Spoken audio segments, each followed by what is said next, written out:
जहां पे कोई भी पुलिस वाला जाने से अभी तक घबरा रहा होता है, डर रहा होता है, अजीत डोभाल जी वहां पे खुलेआम घूमते हैं कि वो जो 7 कमांडर है वो ऊपर कहीं पहाड़ियों पे रह रहे हैं।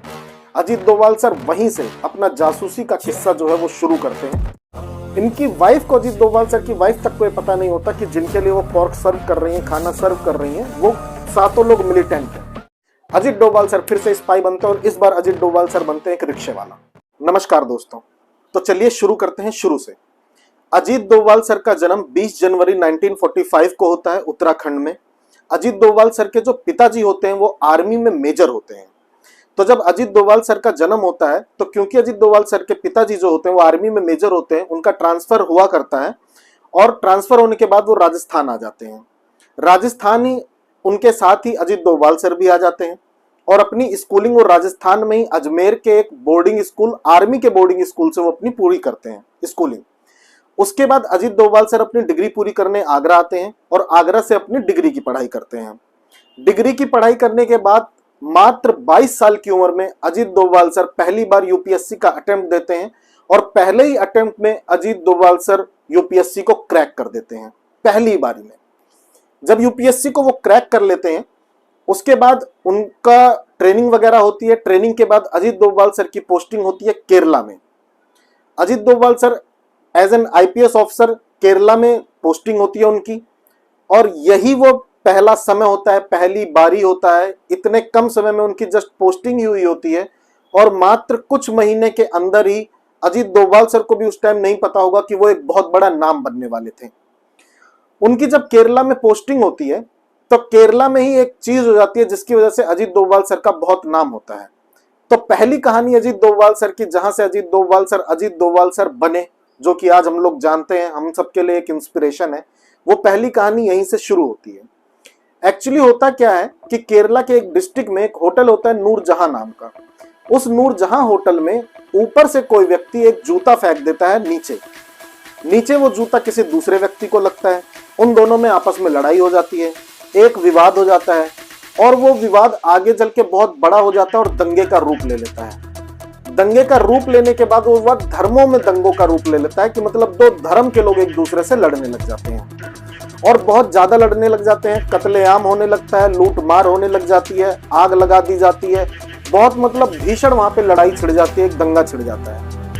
अब इस समय पे कांग्रेस की सरकार होती है भारत में। कांग्रेस बहुत ज्यादा परेशान होती है कि क्या किया जाए, क्या ना किया जाए, कैसे इसको हैंडल किया जाए। इतना ज्यादा वहां पे दंगा भड़क गया होता है, इतने ज्यादा लोग भड़के होते हैं, 2 धर्मों के लोग जो आपस में लड़ रहे होते हैं, इतना ज्यादा भड़क जाते हैं कि जो पुलिस वाले होते हैं वहां के लोकल एरिया के आसपास के, वो पुलिस वाले भी उस एरिया में पर्टिकुलरली जाने से घबराते हैं जहां पे ये दंगा चल रहा होता है।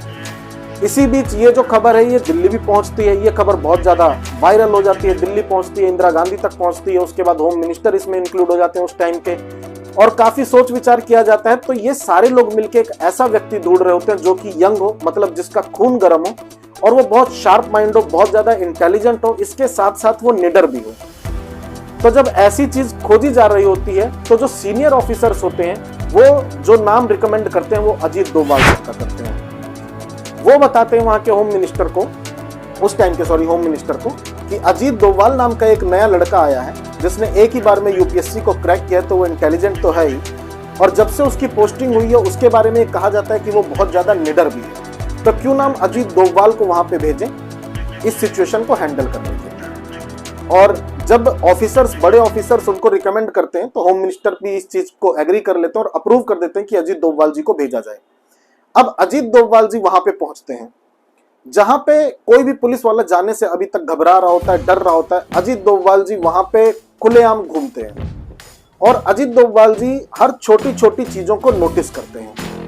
1 हफ्ते के समय के अंदर वो सारी छोटी छोटी चीजें नोटिस कर लेते हैं और सबसे ज्यादा पुलिस वो वहां पे लगा के रखते हैं जहां पे दंगा सबसे ज्यादा हो रहा था। उसके इर्द गिर्द वो खुद ही घूम के सब कुछ देख लेते हैं। उनके नोटिस में आता है कि इन दंगों में 2 मेन लीडर हैं और अगर उन 2 लीडरों को शांत कर दिया जाए तो ये दंगा खत्म हो जाएगा। अजीत डोभाल जी जब सारी चीजें समझ लेते हैं तो उन 2 लीडरों को बुलाते हैं और उनसे बात करना शुरू करते हैं। तो जब बात करते हैं तो वो अजीत डोभाल जी उनको समझाते हैं कि ये सब दंगा खत्म कर दो, इससे कुछ भी नहीं रखा, इसमें कुछ नहीं रखा, लड़ाई झगड़ा करके देखो, जो लड़ाई होनी थी वो हो गई, अब जब दंगा कर रहे हो तो आम नागरिक इसमें परेशान हो रहा है, जो बेचारे शरीफ लोग हैं वो परेशान हो रहे हैं, तो ये सब मत करो। लेकिन वो जो दो लीडर थे, दंगेबाज थे, वो अपने आप को कुछ ज्यादा उस टाइम पे शहंशाह समझ रहे होंगे, तो अजीत डोभाल जी से कहते हैं कि नहीं, हम नहीं खत्म करेंगे, हम तो बंद नहीं करेंगे दंगा। अजीत डोभाल जी उनको फिर से समझाते हैं कि देखिए बात मानिए, इसको समाप्त कर दीजिए, इसमें कुछ रखा नहीं है। फिर वो दोनों नहीं मानते, वो कहते हैं नहीं, हम तो नहीं खत्म करेंगे, हम तो करेंगे, हमें आपस में लड़ाई करनी है, ये है वो है, मैं इससे इसलिए चिढ़ता हूँ, बहुत लूट मार हुई है। दोनों एक दूसरे पे आरोप लगाने लगते हैं, इन्होंने हमारे लोगों को मारा, वो कहते हैं हमारे लोगों को मारा, वो कहते हैं हमसे बहुत चीजें लूट ली, इन्होंने कहते हैं हमसे बहुत चीजें लूट ली, ये सब चलता रहता है। फिर अजीत डोभाल जी उनको फिर समझाते हैं कि देखिए मैं कह रहा हूँ इस दंगे को खत्म करिए। वो कहते हैं नहीं करेंगे। तो अजीत डोभाल जी कहते हैं नहीं, खत्म होगा। वो कहते हैं नहीं होगा दंगा खत्म। वो फिर प्यार से बोलते हैं कि खत्म होगा। वो कहते हैं नहीं होगा खत्म। अजीत डोभाल जी अपनी चेयर से उठते हैं, टेबल की दूसरी साइड जाते हैं जहाँ पे वो दो लोग बैठे होते हैं, और उनके पास जाके बोलते हैं कि देखो ऐसा है कि तुम्हारे घर वाले कितने हैं और घर से बाहर कितने बजे निकलते हैं, ये सब मुझे पता है। मैं तुम्हें ऑप्शन दे रहा हूँ, या तो प्यार से मेरी बात मान के दंगा खत्म कर दो, वरना कहो तो तुम्हारे घर वालों को उठवा के जरा बात कराऊं तुम्हारी। अब वो दोनों परेशान हो जाते हैं कि ये कैसा अफसर है भाई। अजीत डोभाल जी ने समझाते हैं कि मेरे पास पावर है, अगर चाहूँ तो मुझे 2 मिनट लगेगा तुम दोनों को जेल में डाल के, और लोगों को तो अपने आप समझा लूंगा, लेकिन मैं चाहता हूँ कि तुम्हारे साथ ये समझौता हो और तुम्हें भी जेल ना जाना पड़े। उसके बाद वो दो लोग थोड़ा सा शांत होते हैं। अजीत डोभाल जी पूछते हैं कि मेन मुद्दा बताओ, मुद्दा क्या है।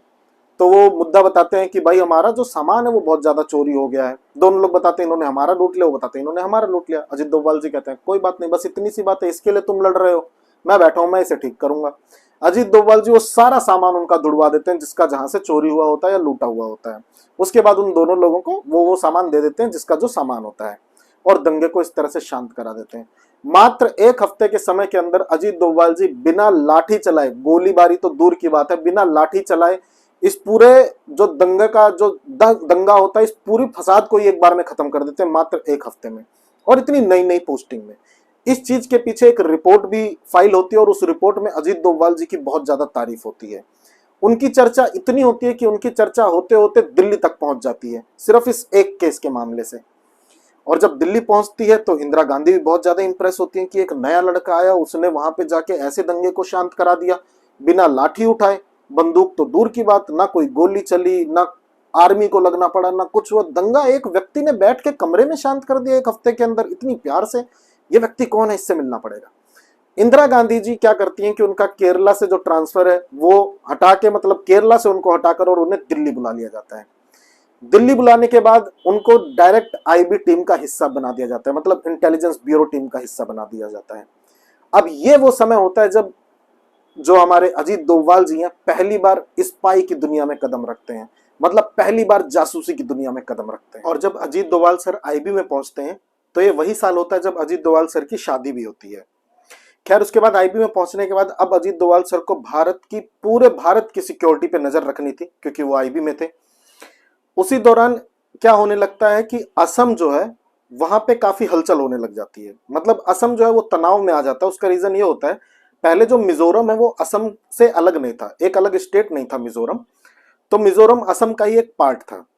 अब मिजोरम में जो लोग हैं वो लोग वहां पे धरना प्रदर्शन करने लग जाते हैं एक तरीके से, क्योंकि वहां पे बहुत ज्यादा सूखा पड़ता है, और वो लोग 1.5 लाख रुपए की कंपनसेशन की मांग करते हैं मिजोरम के लोग। तो असम में हलचल इसलिए भी हो रही होती है क्योंकि असम में एक कानून लागू कर दिया जाता है कि जो भी लोग असमिस बोल पाएंगे, जो असम की लैंग्वेज बोल पाएंगे, वही सिर्फ गवर्नमेंट जॉब में रहेंगे। और इस चक्कर में वहां पे और ज्यादा दंगे होने शुरू हो जाते हैं। अब जब दंगे होने शुरू होते हैं तो मिजोरम का एक व्यक्ति होता है जिसका नाम होता है लाल डेंगा। लाल डेंगा असम की गवर्नमेंट के खिलाफ अपनी एक पार्टी बना लेता है जिसका नाम MNF होता है। अब लाल डेंगा क्या करता है, वहां की गवर्नमेंट के खिलाफ काम करता है।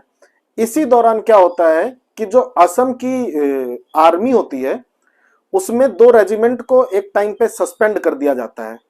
उसका रीजन यही होता है क्योंकि वो लोग असमिस नहीं बोल पा रहे और वो लोग मिजोरम के होते हैं। तो जब 2 यूनिट मिजोरम आती है उसमें से भी मेन जो लीडर होते हैं वो 7 होते हैं, 7 कमांडर मेन होते हैं, और वो बहुत गुस्से में मिजोरम में वापस आते हैं। उनके अंदर बहुत गुस्सा होता है कि सिर्फ इसलिए उनको बाहर कर दिया कि उन्हें असमिस नहीं आ रही है। अब वो मिजोरम में आ तो जाते हैं, जब वो मिजोरम में आते हैं तो वो देखते हैं कि लालडेंगा नाम का एक व्यक्ति है जो गवर्नमेंट के खिलाफ काम कर रहा है। ये 7 कमांडर भी जो कि एक टाइम पे फौज में रहे होते हैं, ये भी लालडेंगा का साथ देने लग जाते हैं, इसलिए क्योंकि ये भी गवर्नमेंट के खिलाफ होते हैं। अब जब ये 7 कमांडर आर्मी के लालडेंगा के साथ जुड़ जाते हैं तो लालडेंगा जो है वो बहुत मजबूत हो जाता है, क्योंकि अब इनके पास अच्छे हथियार होते हैं और इनके पास एक नई सोच होती है। आर्मी को सब कुछ पता ही होता है और ये आर्मी के मेन 7 कमांडर भी रहे होते हैं। अब ये लालडेंगा का साथ देने लग जाते हैं और इस तरह से साथ देने लग जाते हैं कि ये वायलेंस करने लग जाते हैं, सरकार के खिलाफ मतलब जो है गोलीबारी करने लग जाते हैं। इस तरह का ये वायलेंस करने लगते हैं, इतना वायलेंस करने लगते हैं कि साथ साथ ये इंडिया का फ्लैग वहां से हटा देते हैं और मिजोरम को एक अलग ही देश घोषित कर देते हैं और अपना एक झंडा लगा देते हैं। अब ये सारी बात पता चलती है इंदिरा गांधी को कि ये सब वहां पे चल रहा है और बहुत ज्यादा उथल पथल मची हुई है। तो अब ये होता है कि आईबी की एक प्रॉपर टीम बना के भेजी जाए मिजोरम में। आईबी की एक टीम मिजोरम में भेजनी होती है और उसी समय पे जो हेड बनाया जाता है वो अजीत सर को बनाया जाता है, अजीत डोभाल सर को। अब अजीत डोभाल सर वहां पे हेड बन के जाते हैं। बाद में तो एक रिपोर्ट में यह भी बताया गया कि अजीत डोभाल सर को हेड बना के नहीं भेजा गया था, बल्कि अजीत डोभाल सर ने खुद कहा था कि मुझे मिजोरम में भेजो, मैं वहां पे सब कुछ ठीक कर दूंगा। खैर, अजीत डोभाल सर अपनी वाइफ के साथ वहां पे पहुंचते हैं, अपनी वाइफ को जो उनको घर दिया गया होता है वहां रखते हैं और उसके बाद अपनी जासूसी वाला काम शुरू करते हैं। अजीत डोभाल सर फिर से 1 हफ्ते का समय लेते हैं और सारी छोटी से छोटी बारीकियां वहां की सब कुछ समझने लग जाते हैं। जब ये सब उन्हें देखते हैं, समझते हैं, सारी चीजों का पता करते हैं तो उन्हें पता चलता है कि वो जो 7 कमांडर हैं वो ऊपर कहीं पहाड़ियों पे रह रहे हैं। अजीत डोभाल सर वहीं से अपना जासूसी का किस्सा जो है वो शुरू करते हैं। किस्सा क्या, कहानी, रियलिटी, मिथ, आप कुछ भी कह लीजिए, क्योंकि अजीत डोभाल सर हैं तो लेजेंड। फिर अजीत डोभाल सर जासूस की तरह वहां पे पहुंचते हैं, उन पहाड़ियों पे पहुंचते हैं और उन 7 कमांडर से दोस्ती कर लेते हैं। इतनी ज्यादा दोस्ती कर लेते हैं कि रिपोर्ट्स में लिखा गया कि वो उनके ड्रिंकिंग पार्टनर्स बन जाते हैं, ड्रिंकिंग पार्टनर बन जाते हैं, मतलब उनके साथ शराब वगैरह पीने लग जाते हैं। बहुत ही ज्यादा गहरी दोस्ती हो जाती है। रोज वो 7 कमांडर और अजीत डोभाल सर, ये 8 लोग रोज रात में शराब पीते हैं।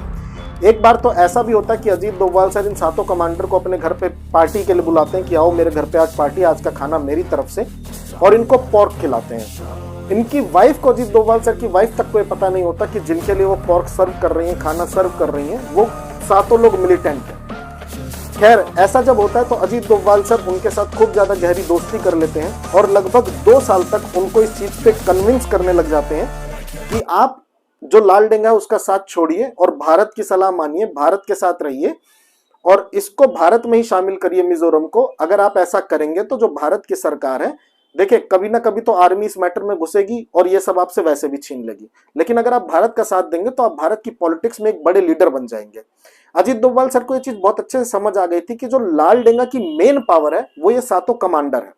और जो इनके साथ अजीत डोभाल सर रोज पार्टी करते थे, रोज रात में शराब पीते थे, पीने के बाद लोग कहते हैं कि हकीकत चीज पता चल जाती है, इंसान सच बोलने लगता है। तो अजीत डोभाल सर को यह भी समझ आ गया था कि कहीं ना कहीं इन 7 कमांडर और जो लालडेंगा है उसमें कहीं ना कहीं तकरार चल रही है, कुछ ना कुछ कॉन्फ्लिक्ट इन लोगों के बीच में चल रहा है। अजीत डोभाल सर ने सोच लिया था और ये ठान लिया था कि अगर मैं इन 7 लोगों को इससे अलग कर देता हूं लालडेंगा से, तो लालडेंगा खुद ब खुद कमजोर पड़ जाएगा।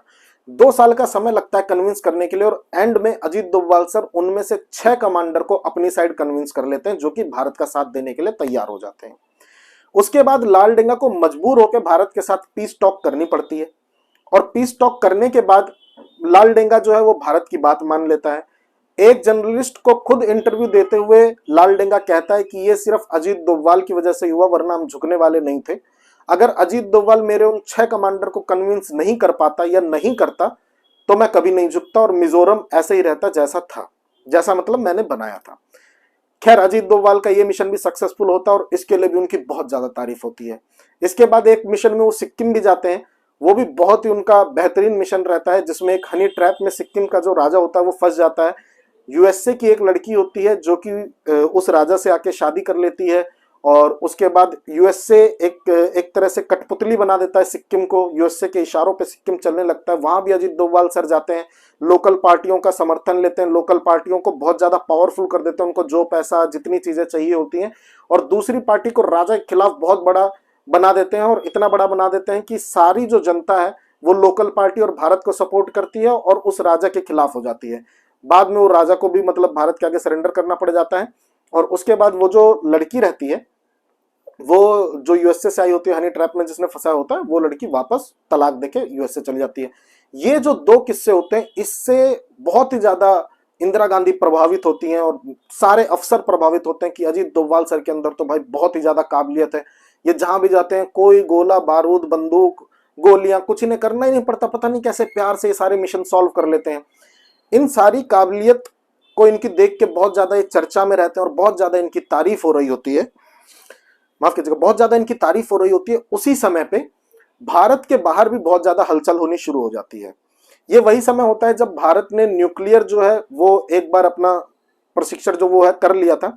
उसके बाद भारत के बाद पाकिस्तान ये देख के, पाकिस्तान भी अपना न्यूक्लियर जो है उसका टेस्ट करना चाहता है फ्रांस और चाइना के साथ मिलकर। लेकिन इस चीज का फ्रांस को पता चल जाता है कि पाकिस्तान न्यूक्लियर का टेस्ट करना चाहता है, तो फ्रांस पीछे हट जाता है और जो चाइना होता है वो पीछे नहीं हटता। अच्छा, जब चाइना पीछे नहीं हटता है और पाकिस्तान इस वजह से बहुत बार नॉर्थ कोरिया भी अपना आना जाना कर रहा होता है, पाकिस्तान के जो लोग होते हैं जो इसमें शामिल होते हैं न्यूक्लियर वाले मैटर में। तो जब ये चीजें इंदिरा गांधी को पता चलती हैं तो इसके लिए भी इंदिरा गांधी कहती हैं कि हमें बहुत ही ज्यादा मजबूत इंसान कोई चाहिए जो बहुत शार्प माइंड हो और वहां जाके हमें सारी डिटेल्स प्रोवाइड करता रहे।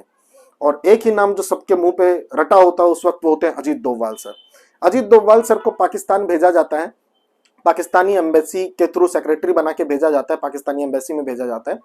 वहां जाने के बाद ऐसे बहुत से मिशन है जिनके बारे में अगर एक एक करके मैं आपको बताऊं तो शायद वेब सीरीज बन जाए, लेकिन उनमें से जो मोटी मोटी चीजें वो आपको बता देता हूं कि वहां जाने के बाद एज अ स्पाई जो अजीत डोभाल सर होते हैं, जब उनका न्यूक्लियर वाला ये गेम चल रहा होता है पाकिस्तान का कि वो इसको सफल करना चाह रहे होते हैं, तो जो हमारे अजीत डोभाल सर होते हैं ये वहां पे एज अ बैगर काम करते हैं, भिखारी बन के काम करते हैं।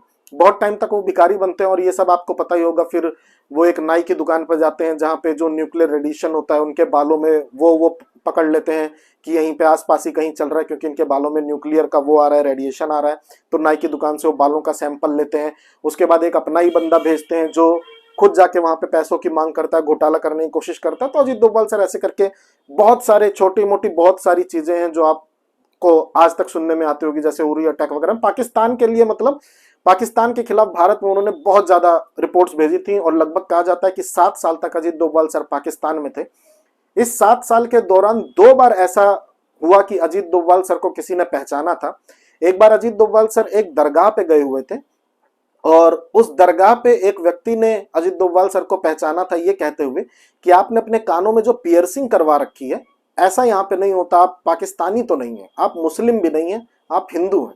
और एक बार और अजीत डोभाल सर गए हुए थे कहीं, वहां पे कव्वाली चल रही थी, तो वहां पे किसी मुस्लिम व्यक्ति ने अजीत डोभाल सर से कहा था कि मियाँ अपनी दाढ़ी संभाल लो, ये तुम्हारी नकली दाढ़ी गिरने वाली है। ऐसा सिर्फ 2 बार हुआ जब अजीत डोभाल सर को किसी ने पाकिस्तान में पहचाना था।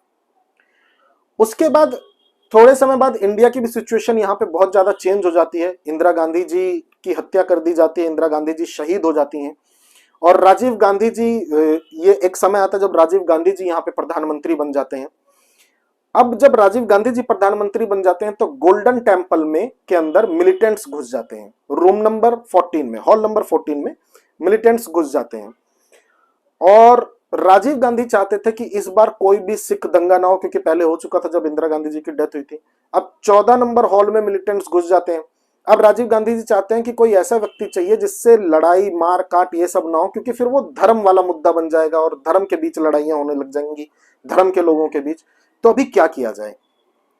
जब ऐसा होता है तो इस सिचुएशन को संभालने के लिए कि कौन ऐसी सिचुएशन संभाल सकता है, फिर से अजीत डोभाल सर का नाम आता है। अजीत डोभाल सर को वापस पाकिस्तान से भारत में बुलाया जाता है और उनको सिचुएशन समझाई जाती है कि गोल्डन टेम्पल के 14 नंबर हॉल के अंदर सारे मिलिटेंट्स जो हैं वो घुसे हुए हैं, लगभग 7 से 8 मिलिटेंट वहां के अंदर हैं और इन मिलिटेंट्स को किसी भी तरह से या तो इनको समझा लेना या इनको खत्म करना है, लेकिन किसी भी तरह की गोलीबारी इस तरह की चीजें नहीं की जाए तो बेटर रहेगा, जितना इन चीजों से बचा जा सके। अजीत डोभाल सर कहते हैं ठीक है कोई बात नहीं। अजीत डोभाल सर फिर से स्पाई बनते हैं और इस बार अजीत डोभाल सर बनते हैं एक रिक्शे वाला। अजीत डोभाल सर रिक्शे वाला बन के लगभग उनका वही रहता है कि एक हफ्ते पहले सारी जानकारी बटोरी जाए। तो अजीत डोभाल सर सारी जानकारी बटोरते हैं। एक हफ्ते तक जो गोल्डन टेम्पल होता है उसके इर्द गिर्द रिक्शा चलाते रहते हैं। जितना देख पाते हैं, जितनी चीजें वो नोटिस कर पाते हैं, जितनी चीजों की ड्रॉइंग बना पाते होंगे या लिख पाते होंगे, वो सारी चीजें एक हफ्ते में लिख लेते हैं। एक हफ्ते के अंदर अजीत डोभाल सर को ये चीज समझ आ जाती है कि जब तक इस गोल्डन टेम्पल के अंदर नहीं घुसा जाएगा, जब तक उनकी करंट लोकेशन का नहीं पता चल पाएगा तब तक मुद्दा सॉल्व नहीं हो सकता है। अब बात यह आती है कि अंदर जाएगा कौन। अंदर जाने के लिए फिर एक चर्चा होती है, फिर एक टीम बुलाई जाती है कि कौन जाएगा, और फिर यही डिसाइड होता है कि अजीत डोभाल सर ही जाएंगे, या वो अपने आप को खुद ही रिकमेंड कर देते हैं कि मैं ही जाऊंगा। उसके बाद अजीत डोभाल सर उसके अंदर जाते हैं। अब अजीत डोभाल सर अंदर तो जाते हैं, लेकिन अजीत डोभाल सर पूरी प्लानिंग के साथ जाते हैं। ऐसे नहीं कि अंदर घुस गए, पता चले उन्हीं को गोली मार दी। पूरी प्लानिंग के साथ अजीत डोभाल सर अंदर जाते हैं, और उनकी प्लानिंग ये होती है, अजीत डोभाल सर पाकिस्तान का आईएसआई एजेंट बन के अंदर जाते हैं। और क्योंकि अजीत डोभाल सर इससे पहले 7 साल पाकिस्तान में रह के आ चुके थे, तो अजीत डोभाल सर की उर्दू भी बहुत अच्छी थी, और अजीत डोभाल सर को आईएसआई के बारे में भी बहुत कुछ पता था। और अजीत डोभाल सर ये चीज प्रूफ करने में, उन्हें कन्विंस करने में सक्सेसफुल हो जाते हैं कि वो एक आईएसआई एजेंट है, और वो उन्हीं लोगों का साथ देने आए हैं, और उन्हीं लोगों को भारत क्या कर रहा है इस चीज की रिपोर्ट देने आए हैं। और अजीत डोभाल सर खुद ही अपनी जो भी बाहर बीएसएफ खड़ी होती है उनके बारे में खुद ही बताने लग जाते हैं कि बाहर इस पॉइंट पे बीएसएफ खड़ी है, तुम लोग ऐसे बाहर मत जाना, तुम लोग ये मत करना। और अजीत डोभाल सर कहते हैं कि इस बार भारत की जो सरकार है वो बिल्कुल घुटने टेकने के लिए रेडी है तुम्हारे आगे, इस बार भारत की सरकार कुछ भी नहीं कर पाएगी तुम लोगों के आगे। ये जब वो बातें करते हैं तो वो जो मिलिटेंट्स होते हैं वो खुश हो जाते हैं कि वाह भाई, इस बार तो हमने बहुत कमाल कर दिया, अब इस बार तो भारत की सरकार हमारे आगे घुटने टेकने के लिए रेडी है। इस तरह की बातें करके उनका विश्वास जीत के वो आ जाते हैं बाहर। अब अजीत डोभाल सर का आना जाना लगा रहता है अंदर बाहर, क्योंकि उन्होंने कन्विंस कर लिया होता है कि वो एक आईएसआई के एजेंट है। और अंदर वाले मिलिटेंट्स जो हैं वो इसलिए खुश होते हैं क्योंकि उन्हें ये होता है कि एक व्यक्ति आ रहा है, इससे खतरा भी कुछ नहीं है और बाहर की इंफॉर्मेशन भी ये दे रहा है। अब अजीत डोभाल सर वहां अंदर जाके उनकी सारी लोकेशन का पता लगा लेते हैं कि किस हॉल में है, क्यों बैठे हैं, अंदर की क्या सिचुएशन है। तो जब बाहर आते हैं तो वो बताते हैं कि अंदर की ये सिचुएशन है कि अंदर लिमिटेड ही खाना पीना है और लिमिटेड ही पानी है। तो हम एक काम करते हैं, क्यों ना इनकी पानी का जो कनेक्शन है वो काट देते हैं।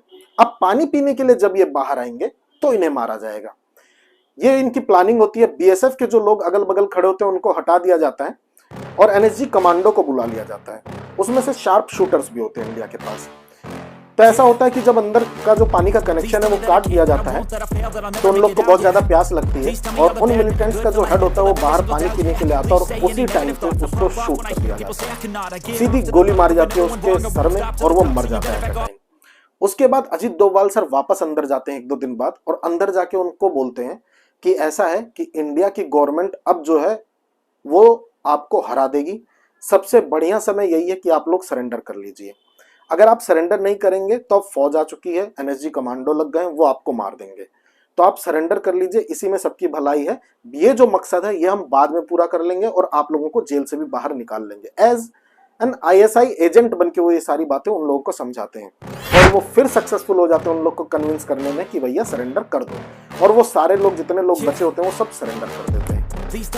आप सोचिए कि कितने निडर व्यक्ति रहे होंगे अजीत डोभाल सर, या आज भी होंगे, कि अगर एक जरा सी भी उनसे चूक होती या जरा सी भी गलती होती तो उनकी जान जाना बिल्कुल तय था।